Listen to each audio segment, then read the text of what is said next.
All right. We're talking about virtualization and talking about the cloud. But let's go back to where we started, because if we know kind of where we started, we'll understand why the solution that we have is where we have. And so I start out, I know this is only a PC, but let's say this is a server, okay? And it is a file server. It's our first server. We bought it, it's the year 2000. We just got internet, maybe, 1998. We have a server. And everybody is now storing their Word documents and their Excel spreadsheets, those types of data, that type of data on our file server. And it's working really great. We can back up everybody's files at one time. And we have their files centrally located and they're nice and secure here in our server room that's locked up. But we decided we want email. Remember, this is, I don't think email came around until 1997, as far as my experience. And we bought another server. We bought another machine, another computer. Okay? Slide it in there and put it nice and neat in our room. And now we have an email server and we have a file server. Both of them are drawing current using electricity. Both of them are emitting heat and heating up our server room, which we have to use more air conditioning to counteract the heat that these guys are, we want to keep our server room at 65 degrees. Okay? So now we have an email server. Payroll software needs to come along. And we decide we need a payroll software, so we go and purchase payroll software. And you see where this is going. Server after server after server after server after server. For every application we have, a QuickBooks, payroll, printing servers. We get more and more server managing more and more things, and now we have servers. Okay?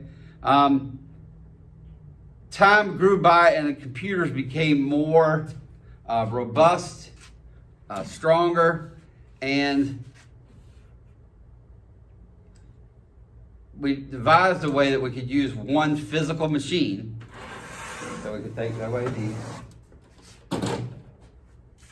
One physical machine was now strong enough, had enough RAM and processing speed to run a single virtual server, and we could actually put our email server, our file server, and our payroll software on one physical machine using 3 virtual servers. For all practical purposes, when you sit at your desktop computer or you're logged into our system, you see 3 servers. There is no, it's seamless. Okay, so that's what's going on right there. Okay, so we have one server. Okay, and we could run several server machines on a server. This gave us, the ability to purchase one hardware, one physical server, use less electricity, emit less heat. Okay? So that's our first step before the cloud was virtualization, where we could install several, and they're still using virtualization. VMware was probably the most prominent Microsoft product. Then we went to the cloud. Okay? Think about an email server. There used to be a time when you'd have one person would be, their full-time job would be manage the email server. Now we've transferred that workload to a cloud solution, and we have an email Office 365 server in the cloud. And we no longer have to purchase servers.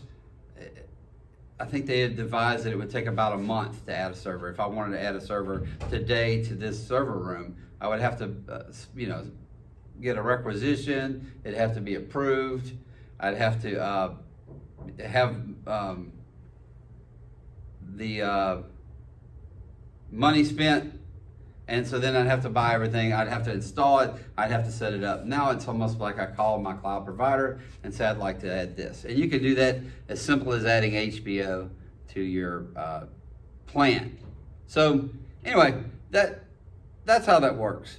Thank you for listening to talk about virtualization. I'm going to show you some more basic videos that kind of give you the